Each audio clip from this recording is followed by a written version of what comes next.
Esta es la historia de una cara que apareció y desapareció en el espacio de pocas semanas y tal vez no vino más que en busca de encontrar su propio cuerpo.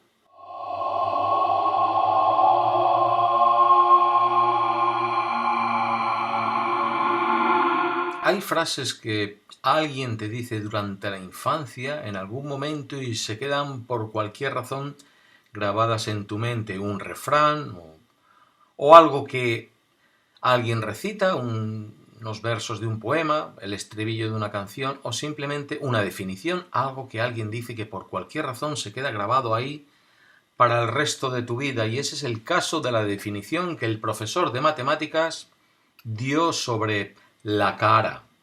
Nos dijo lo que era la cara. ¿Cómo surgió el tema?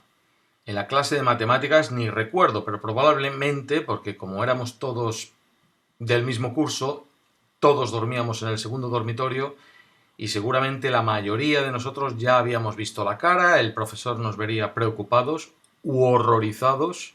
Nos preguntó, hablaríamos de la cara y él nos dijo, la cara no es más que un producto de vuestra imaginación y por eso la veis vacía. La cara no es más que el espacio resultante de la intersección de dos o más ramas disjuntas. El espacio resultante de la intersección de dos o más ramas disjuntas. Ramas porque veíamos la cara en un árbol y nos quedamos como, mira, nos ha descrito lo que es conjuntos disjuntos y el conjunto vacío, pero cómo se nota que este tío no duerme en el segundo dormitorio, porque para nosotros, sí, la cara la cara era básicamente la sombra que se daba entre las ramas de un árbol, pero era mucho más, mucho más. Y de los 80 que dormíamos en el dormitorio, por lo menos 60 la habíamos visto. Esa cara existía, esa cara era real para nosotros. No era un conjunto vacío, a pesar de lo que veíamos eran más o menos los contornos. Y no podíamos definir ni ojos, ni nariz, ni boca, eran como huecos, vacíos. Era como tan real como cuando miras las nubes y de pronto ves una forma y te parece ver algo muy claro. Ves de pronto, qué sé yo, la cara de un gato fumándose un puro. Y si te quedas mirando vas como está en constante movimiento y va cambiando y de pronto pues al gato se le estiran las orejas y de pronto parece un conejo y el puro parece una zanahoria y si te despiertas un poco vuelvas a mirar y ya no hay nada ahí, pero por un momento lo que vistes fue real. Así era la cara para nosotros durante la noche, la veíamos. Y más o menos al intentar describirla coincidíamos casi todos en el contorno. Luego había todo tipo de especulaciones sobre de dónde venía, quién podía ser. Como la veíamos en un árbol, como a 20-30 metros de una ventana, pues había todo tipo de teorías, hipótesis sobre ese árbol, que si era porque alguien había muerto ahí, que si lo había plantado una bruja, y de quién podía ser esa cara. ¿De quién podía ser esa cara? Pero más o menos en lo que coincidíamos. Luego, con tiempo, yo me he dado cuenta que se parece a la cara del Grito. El Grito es un cuadro de un pintor noruego, que lo voy a buscar y os lo voy a dejar por aquí, porque más o menos el contorno de la cara, que era lo que coincidíamos, era ese. Pero la cara para nosotros era real. Y ahora voy a contar cómo surgió la cara, cómo de pronto la vimos, porque es algo que es una historia que ocurrió relativamente rápida. Concretamente en el tercer trimestre de un año, hacia la mitad de los que yo pasé en el internado. Estaba en el segundo dormitorio, o sea, debería de tener 9, 10 o 11 años. Y era el último trimestre, pues toda esta historia pasó dentro de este tiempo. Antes de empezar a contar el primero de los 3 incidentes o acontecimientos que marcan la historia, tengo que decir algo más para poneros en situación, que es, lo lamento, cómo cagábamos, porque cagar para la mayoría de vosotros es el privilegio de que podéis hacerlo cuando tenéis ganas. Cuando yo era un niño y en este internado, eso era lo raro. Normalmente tenías que aguantarte, en la mayor parte de las ocasiones tenías que aguantarte. En las clases tenías que esperar hasta el recreo, si estabas comiendo, estabas en la capilla, incluso si estabas fuera del colegio tenías que esperar hasta que volvieses dentro. Pero no era un problema grande porque la mayoría nos habíamos acostumbrado a hacer una cagada al día. Y la cagada generalmente era por la noche. Por la noche tenías el rosario, el estudio, la cena, subíamos a los dormitorios y había una hora de relax antes de meternos en la cama, donde limpiábamos los zapatos, hacíamos nuestras cosas y íbamos a cagar, porque además, si estabas recién cagado y recién meado, la mejor garantía que no tenías que levantarte durante la noche. No queríamos levantarnos durante la noche. Entonces, bueno, los servicios que había, que también los tengo filmados en el episodio 6, así que a lo mejor, ya sabéis, no me gusta interrumpir las historias, pero a lo mejor pongo por aquí de pronto las ventanas de esos servicios, porque es importante que imaginéis desde dónde precisamente veíamos la cara. Era en concreto desde dos ventanas de estos servicios, lo que era a los lados del dormitorio, de cada uno de estos dormitorios, que ya están descritos, estaban los servicios. Los servicios era un cuarto en el cual había 7 váteres. Cuando digo 7 váteres, compartimentos como los que conoces ahora en cualquier estación de tren, aeropuerto, cubículos de 1 metro de ancho por 1,5 metros de largo, pues teníamos 7. 5 a un lado y 2 enfrente. Y luego, pues, había como otro pequeño cuarto para acceder a eso. Bueno, pues, cuando subíamos a los dormitorios, ahí íbamos todo el mundo a cagar y hacíamos, en esta antesala, hacíamos cola. La cola luego salía hasta el pasillo, por la escalera y hasta el pasillo, porque nos reuníamos para cagar, cagábamos la mayoría. Y a la entrada de este cuarto donde se accedían a los 7 cubículos había una chica de la limpieza, de las que nos atendían, con un rollo de papel higiénico. Y ahí ibas entrando y te daba una cuarta o cuarta y media de papel higiénico y al váter que te tocase. De los 7 váteres, el que quedaba libre, ahí ibas a cagar. Y los 2 váteres de enfrente, había 5 a un lado y 2 de enfrente. Los 2 de enfrente nadie quería entrar. ¿Por qué?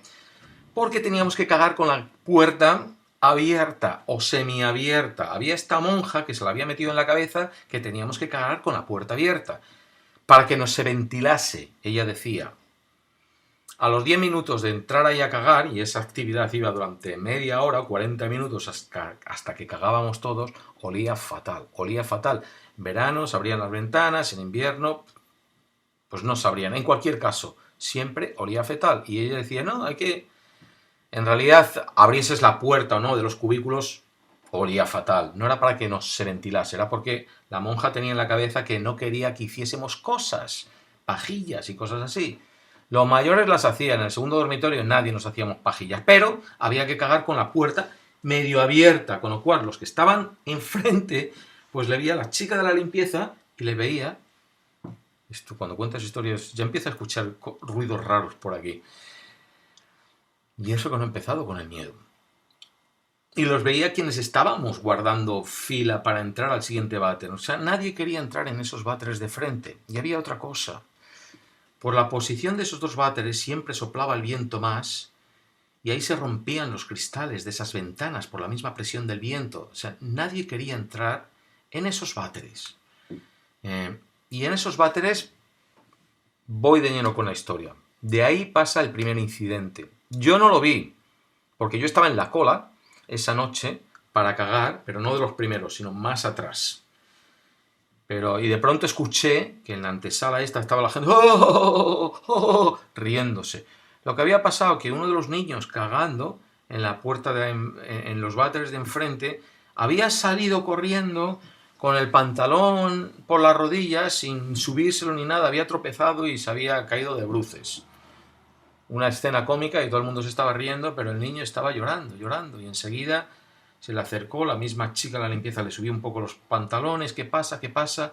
Y el niño dice, estaba un cristal roto ahí, y dice que le había entrado una cara, dice, la cara, me ha entrado una cara, he sentido frío, y había una cara, y me estaba diciendo cosas, y he mirado así, y tenía una cara aquí, sin ojos, sin boca, que estaba intentando decirme...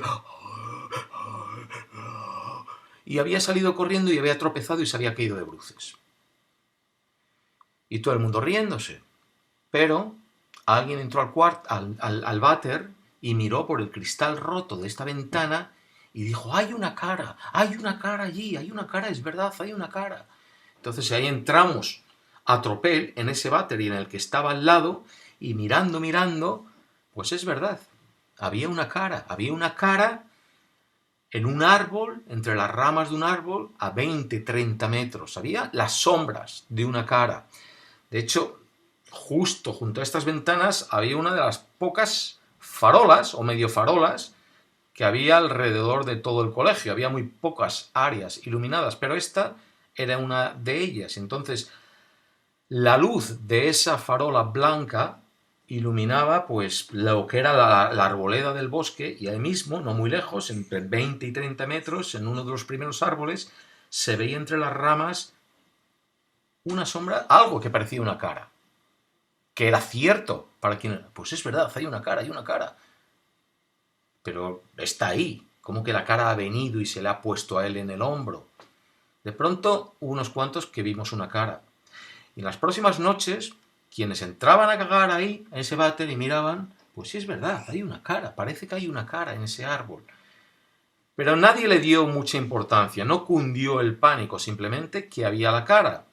Y las especulaciones, ya digo, empezaron a dispararse. La misma cara, ibas por la mañana y decías, espérate un momento, voy a localizar la cara. Y veías el árbol, y veías una rama un poco delante, otra un poco más detrás, y además sí, la cara estaba justo ahí. Pero ya no veías la cara. Era como lo que he dicho de la nube, que de pronto desaparece. O sea, la cara aparecía por las noches, por esa particular luz y esas sombras. Pero por la mañana no había manera. E íbamos ahí, debajo del árbol. Oye, aquí no hay nada. Pero pasó una cosa, que el niño este, el mismo día siguiente al que le pasó el incidente, que le calmamos y le llevamos a la cama y nada, no pasó nada, pero al día siguiente jugando al fútbol se rompió un brazo. Digo mal, no sé si es jugando al fútbol, creo que es jugando al fútbol, porque todos jugamos al fútbol, casi todos. Pero se rompió un brazo y lo tuvo que llevar ahí en cabestrillo durante un tiempo. Pero bueno, de pronto estaba esta cara que se veía por las noches y por las mañanas. Entrabas al mismo váter y ya no había cara. Segundo incidente. Despertamos una noche con otro niño, y fue como 4 noches más tarde, yo creo que en la misma semana, gritando horrible, vete, déjame en paz, yo no te he hecho nada, déjame en paz, porque yo no te he hecho nada, vete a otra parte, ¿qué quieres de mí? Yo no te he hecho nada. Y ahí se enciende la luz, la monja de guardia enciende la luz, viene corriendo y la gente se junta alrededor de este niño. Yo estaba tan aterrado que ahí me quedé en la cama. ¿Qué pasa? Y cuenta un incidente parecido. Dice, entré al servicio, esto fue a mitad de la noche, entró al servicio y había sentido un frío cerca, en la oreja, y había mirado y igualmente había visto a la cara, que estaba intentando hablarle, pero sin sonido y sin boca, simplemente un espacio negro que parecía que se abría y cerraba como sin forma, como una medusa que sube y baja, algo así. Así es como lo describía él, una boca que se abre y se cierra como un pozo negro. Y había salido corriendo, pero había sentido que la cara flotaba detrás de él, que la había perseguido, que había entrado a través de la ventana y que había perseguido. Y él se había metido en la cama y había visto la cara venir y hasta los pies de la cama quedarse ahí, con esas aberturas negras y la boca negra fijándose en él. Decía, no tiene ojos, pero sé que me estaba mirando. Y el niño se había cubierto entero, aterrado, y sentía que esa forma estaba flotando ahí, a los pies de la cama suyo, intentando No sabe si llamarle, pedir ayuda, gritarle. Había hecho así y la había visto aquí mismo. Y es cuando había empezado a gritar. Y los mismos gritos habían golpeado la nebulosa que era la cara como si fuese la humareda de un cigarrillo y la había disipado, al tiempo que empezaron a levantarse los otros chicos y se encendió la luz. Con lo cual, la cara ya no solo aparecía y estaba en el árbol, sino que podía perseguirnos y entrar en el dormitorio. Este niño, y no hubiese pasado todavía nada, porque claro, en una situación así, la monja de guardia, pesadilla, pesadilla, pesadilla, aquí no ha pasado nada, iros a la cama, no te preocupes, mójate un poco la cara, bebe un poco de agua, has tenido una pesadilla, eso es porque todos estáis hablando de esta cara, la cara no existe, ¿veis lo que pasa? Charla e intentar decir que aquí no ha pasado nada. Pero ese niño, ese mismo niño, a la mañana siguiente, se lo llevaron, desapareció. ¿Y por qué desapareció? Pues lo supimos al día siguiente. Al día siguiente, en la misa, el cura dice, vamos a dedicar una oración por el padre de este niño que ha fallecido. Había fallecido en un accidente de un vehículo militar. Nuestros padres eran todos militares y no sé qué tipo de vehículo o qué tipo de accidente, pero había muerto. Y al niño pues se lo habían llevado, se lo llevaron para el funeral de su padre, imagino, estábamos cerca de final de año, se quedaría con la madre, no volvió, ni volvió ese ni volvió el siguiente año, o sea, decidieron que se quedase en casa, haciendo compañía a la madre, pero se le murió el padre. Le habían llamado, no le habían dado la noticia a él, obviamente, le habían dado la noticia, imagino que al coronel, le habían dicho que ha muerto el padre, cogieron al niño y se lo llevaron a casa, que era donde tenía que estar, con su madre. Con lo cual, ahí es donde la cara tomó trascendencia. Y dijeron, mira, dos a quienes... La cara la vemos todos ahí en el árbol, el que quiera verla. Pero dos a quienes la cara les ha venido, les ha pasado una tragedia. Porque nos acordamos, espera, al primer niño se le rompió el brazo y a este se le ha muerto el padre. Con lo cual, ahí es donde cundió el pánico. Que no te vea la cara, porque como la cara fije sus ojos en ti, o sus ojos, la cuenca del vacío que tiene, ahí donde tendría los ojos, como te mire, te va a pasar una tragedia. Con lo cual ya nadie quería entrar en esos váteres. Los dos de enfrente a cagar. Nos tenían que meter a patadas, pero nos tenían que meter. Y me acuerdo de estar guardando cola para cagar. Y como había 5 váteres de un lado y 2 de enfrente, que no me toque, porque no había... Se puso allí la monja literalmente a cogernos y a meternos. Porque dicen, dejaros de tonterías, entras en el váter que te toque. Porque claro, tú estabas en la cola, entonces cuando se quedaba un váter libre, pues te daba el trocito de papel higiénico y entrabas ahí a cagar, ¿no? Entrabas, y si terminaba de cagar el de enfrente, te intentabas dejar pasar al que venía atrás. Pasa tú, no, tú vas ahí. Y tenías que cagar ahí. Y decía, bueno, pues no mires por la ventana, tú cagas ahí. Y claro, cuanto más psicosis de este tipo había, siempre las monjas intentaban quitarle hierro a todo este asunto. Pero ya no queríamos ni mirar por la ventana, porque como mires y veas la cara, a ver si la cara se va a fijar en ti, te va a perseguir y viene hasta tu cuarto. Y cundió el pánico en ese sentido, es decir, que no te mire la cara. Y recuerdo que era el último trimestre, porque hacía calor, se acercaba el verano, y aunque hacía calor, es que sudábamos, dormíamos todos así, tapados hasta arriba.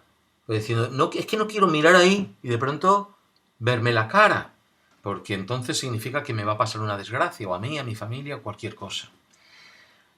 Pocos días después del segundo incidente, no sé si llegó a pasar una semana, pero pasó el siguiente incidente. A plena luz del día, una mañana, ya digo, pasó todo muy rápido. Es como no sé si alguna habéis experimentado un tornado o un tifón. La atmósfera se preña, se carga de tensión muy rápidamente. Es como, coño, viene una tormenta, como una tormenta de verano. Esto va a desatar. Entonces viene el tifón, bum, bum, bum, sacude todo y se queda todo luego en calma y desolado.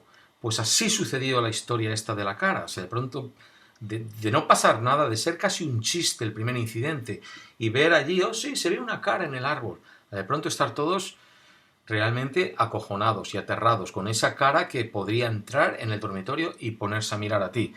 El tercer incidente, de pronto una mañana, pues nada, estamos unos yéndose a los lavabos, otros haciendo la cama, la rutina de las mañanas, y la monja empieza a echarle la bronca a un niño. ¿Cómo puede ser posible que te hayas meado? Este no es el dormitorio de los pequeños, tú no te has meado nunca, no te has orinado, ¿por qué te meas ahora? ¿No te da vergüenza?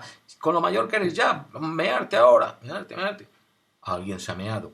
Alguien que nunca se había meado. ¿Por qué te has meado? Y dice, es que tenía ganas de mear, pero no me atrevía a ir porque iba a ir al váter, pero vi la cara. Y estaba ahí, en mitad del pasillo. Estaba al lado de la cama de Chuchi, el 57. El número 57 se llamaba Chuchi. Y esperé, me vi a la cara allí, y esperé a que se fuese y no se iba, y me meé. Que te dejes de tontería de la cara. Pero inmediatamente después, la misma noche, dos chicos más, hemos visto la cara. Y estaba ahí. La cara está por el dormitorio. ¿Y dónde estaba? Pues estaba por allá. Estaba por donde Chuchi. Yo creo que estaba en donde Chuchi, donde el 57. Y como en 4 o 5 días, había de pronto 30 niños que se habían despertado en mitad de la noche y habían visto la cara. ¿Y dónde estaba la cara? Allí estaba posada como un perchero, como un murciélago flotando, o al lado, enfrente o encima de la cama de Chuchi, el 57. Con lo cual, el pobre Chuchi fue como... todo el mundo... porque todo el mundo estábamos pensando, le va a pasar una desgracia, va a ser el siguiente. Y era como un leproso. En estos casos, cuando se tocaba el destino así todo el mundo, te apartaba, pero al mismo tiempo te trataban con más respeto, atemorizado, porque era como, no sé, privilegio, el privilegio de que el dedo de la mala fortuna te había tocado. Y el caso es que el Chuchi, oye, le preguntan, ¿tú has visto? ¿Tú has visto? Yo me he despertado, yo no he visto nada. Yo no he visto nada. Y era un tío tranquilo, tranquilo, abstraído, pero no raro. En el colegio los raros eran los que no jugaban al fútbol, los normales éramos el resto, los que jugábamos al fútbol. Entonces, si no jugabas al fútbol ya tenías algo raro, pero él jugaba al fútbol. Pero dentro de los que jugaban al fútbol, sabes, hay dos tipos de niños que juegan al fútbol. Cuando empiezas a jugar, que son los que los involucran y quieren ser parte del juego y persiguen la pelota por todas partes. Y los que están a su bola y se cogen por ahí un lateral, una zona del campo y están a su bola. Y si la pelota viene por allí, pues le dan una patada. Y si no vienen por allí se quedan, ¿sabes? Pues él era de estos. Y era un chico tranquilo. Pero Chuchi, ¿tú has visto la cara? ¿Tú conoces la cara? Sí, yo la he visto en el árbol. Y tú no la ves por la noche porque está viéndote, va a tu cama. Bueno, no, yo duermo bien, yo no, yo la cara no. Pero tú sabes la cara, la conoces realmente como la hemos visto todo y dices, sí, sí. Y ahí dijo una cosa más. En un momento dijo, yo no sé quién es, a mí me suena, me suena de algo, pero yo no sé quién es. No tenía más ideas que el resto de nosotros, que era un contorno y nadie, porque especulábamos que era la cara de una monja, de un niño, cara, pero no, era la cara. Y él decía que le sonaba. Pero él has traído, y cuanto más aterrorizados estábamos en el dormitorio, especialmente los que dormían a su lado, ya de pronto decían, no, hermana, cámbieme, yo no quiero dormir al lado del Chuchi, cámbieme, no, tú duermes en tu cama.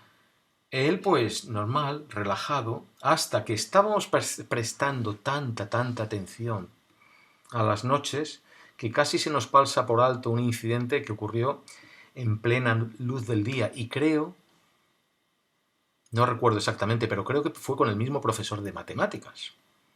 Un profesor en una clase al Chuchi le pegó un guantazo, una cachetada, y le dijo: ya está bien, ponte a hacer las fichas en lugar de estar todo el día haciendo garabatos. Las fichas eran los ejercicios. Y cogió y le arrancó un papel que tenía en las manos, hizo una bola con él y lo tiró hacia la papelera.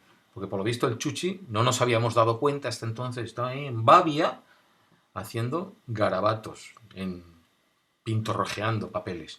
Pero este papelillo cayó fuera de la papelera y alguien lo cogió y miró y dijo: es la cara. Y nos lo enseñó a todo el mundo. Esto era pues en un recreo, después de entre clase y clase. Mirad, mirad. Y ahí coincidimos todos. Pues sí, es la cara, es la cara. La cara que no tenía más que lo que todos reconocíamos, que era como el perfil de un poco de una pera o de una alubia, pero y nada más, pero todos reconocíamos ese perfil, como el perfil de esa nube, que en un momento se te queda grabado.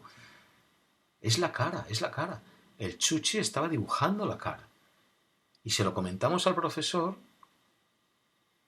y ahí se pusieron los profesores y de pronto pues miraron en sus cuadernos, todos teníamos un cuaderno por asignatura, el cuaderno de lenguaje, de matemáticas, de ciencias sociales, miraron en sus cuadernos y ya tenía trabajo hecho, pero las últimas páginas tenía más garabatos, y el garabato era la cara, el contorno de la cara, más o menos definido, pero era lo que él estaba dibujando. O sea que cuanto más veíamos que por las noches se le presentaba la cara y flotaba alrededor de su cama, de pronto el Chuchi, sin preocupación ninguna, más abstraído estaba y más iba dibujando el contorno de la cara, que todos reconocíamos pues como si fuese el contorno del Monte Everest o del Peñón de Gibraltar.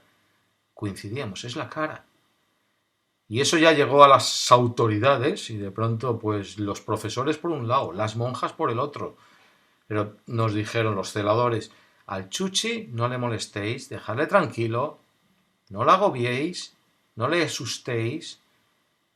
Pero bueno, los dibujitos que haga, cuando veáis que hace dibujitos y tira un papel, recogerlo y dásnoslo. Y si de pronto alguien, el coronel imagino, empezó a tener un dossier de garabatos del Chuchi, en los cuales iba dibujando la cara, y una cara cada vez más definida. Una cara que ya era algo más que un contorno, porque se perfilaban unas orejas, se perfilaban como un flequillo, algo de pelo. Y en eso estábamos. Lamento que no haya un momento álgido, dramático, de pánico colectivo por esta historia, porque no sé, el desenlace no tuvo nada de eso. Os lo cuento directamente. El desenlace fue que una mañana nos levantamos 15-20 minutos antes de lo normal, pero con la misma rutina. Entra la monja tocando su campanilla: ¡Viva Jesús! Y ahí contestamos todos: para siempre en nuestros corazones. Nos levantamos y enseguida nos dice: nadie va al servicio, no os pongáis a hacer las camas, nadie va a los lavabos, poneros las zapatillas y a los pies de la cama. Hacemos eso y en 5 minutos, y de la misma pies de la cama, formamos en 2 filas al pasillo y a la capilla. En 5 minutos estamos todo el colegio en pijama y en zapatillas dentro de la iglesia. Y nos dice la Madre Superiora: vamos a rezar un misterio que es como una quinta parte de un rosario por el alma de... Y nos dice el nombre de este niño, el Chuchi, que esta noche se ha ido al cielo. Y así como supimos que el Chuchi había muerto durante la noche, ni nos habíamos dado cuenta de que su cama estaba vacía. Y ahí rezando, y poco después supimos, el Chuchi había muerto durante la noche o a primera hora de la mañana, a lo mejor una hora antes solo de que estuviésemos rezando. Y había muerto, lo había encontrado un soldado que hacía la ronda la primera ronda del día, diurna, por los alrededores del colegio, y había saltado de la ventana del váter. Había saltado no dejándose caer, había saltado intentando llegar al árbol, lo cual no tenía ningún sentido, porque el árbol, la cara que veíamos, estaba a 20-30 metros. Esa ventana tenía los dedos ensangrentados, porque esa ventana, para evitar el choque del viento y que se rompiesen tantos cristales, estaba clavada. O sea, el Chuchi en algún momento de la noche, temprano por la mañana, había arrancado los clavos, no sé si se había ayudado con algo o solo simplemente sus propias manos, para poder abrir esa ventana. Y como no había caído justo abajo, había caído como unos metros más allá, o sea, había saltado hacia el vacío. Había saltado hacia el vacío, hacia ese árbol. Y bueno, ¿qué hizo el Chuchi anoche? Y ahí se acordaron, no, el Chuchi simplemente pues estaba relajadamente antes de meterse en la cama con su cuadernillo, uno de sus cuadernillos, haciendo dibujitos. Y miraron el cuadernillo, a ver, justo antes de meterse en la cama, sin que nadie la agobiase, porque nos habían dicho dejarle tranquilo, pues había estado dibujando y tenía otro de sus garabatos. Pero este garabato tenía la cara. Y tenía la cara ya no vacía, tenía la cara completa. Había dibujado una cara, con ojos, nariz y boca. Y todos reconocimos el perfil, esa es la cara. Pero ahora, además tenía una identidad. Y era la suya propia, la del propio Chuchi. Había hecho un autorretrato, no era un maestro de dibujar, pero para todos quienes lo vieron, que yo no lo vi, dijeron, se había dibujado a sí mismo, es muy claro, es el Chuchi. De pronto, ¿había visto él la cara esa noche, flotando frente a él? ¿Había entendido que era una llamada? Había reconocido la cara, había reconocido a sí mismo.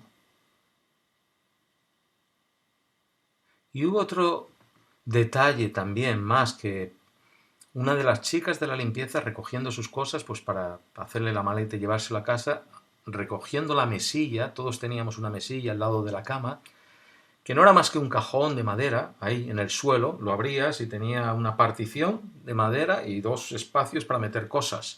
Y luego, pues encima de la mesilla dejabas la ropa del día. Pues debajo de la mesilla, debajo de la tapadera, siempre la teníamos todo pintorrojeada de cosas y chicles pegados y cosas así, ¿no? Pues la chica de la limpieza, al recoger sus cosas, se dio cuenta que debajo de la mesilla, en una esquina, pintorrojeado, había una cara también. Y era la misma cara. Era la cara del propio Chuchi. Y la cara que él había pintado. Estaba ahí. Y estaba ahí pintada en carboncillo. Que significaba que era lo que utilizaban los estudiantes muchos años antes de que nos diesen bolígrafos, antes de que existiesen los bolígrafos. Y alguien había pintado en la esquina de esa mesita que él tenía, que no necesariamente era la mesita de esa cama, porque cada año las mesitas pues eran mesitas nada más, se podían mover igual que se movían camas. No se sabía quién había pintado eso, pero años antes, porque además tenía otras marcas encima, alguien a carboncillo, muchos años antes, había pintado la misma cara que Chuchi había pintado la última noche antes de dormir, su propia cara. Esa es la historia. Yo no recuerdo bien la cara del Chuchi. Yo no me acuerdo muy bien de él. Pero me acuerdo de la cara del árbol. Igual que me acuerdo de la frase, de la definición de los conjuntos disjuntos y el conjunto vacío del profesor de matemáticas y cómo definió la cara, me acuerdo de esa cara. Esa cara la tengo, no es que me persiga, pero cada vez que yo miro las nubes y empiezo a ver cosas, me viene la memoria de la cara. Y cada vez que yo paseo por la playa y veo formas en la espuma de las olas, cuando dejo llevar mi imaginación, pienso en la cara. Y cada vez que me voy de camping y me planto delante de una hoguera, en las llamas del fuego y veo formas, pienso en la cara. Y pienso si no puede haber un otro yo en alguna otra parte del mundo, o en alguna otra parte, en algún otro tiempo, en otra reencarnación, que pudiese venir un día a buscarme. Que pudiese venir un día a buscarte a ti, un otro yo que existiese. ¿Irías con él? Hasta la próxima.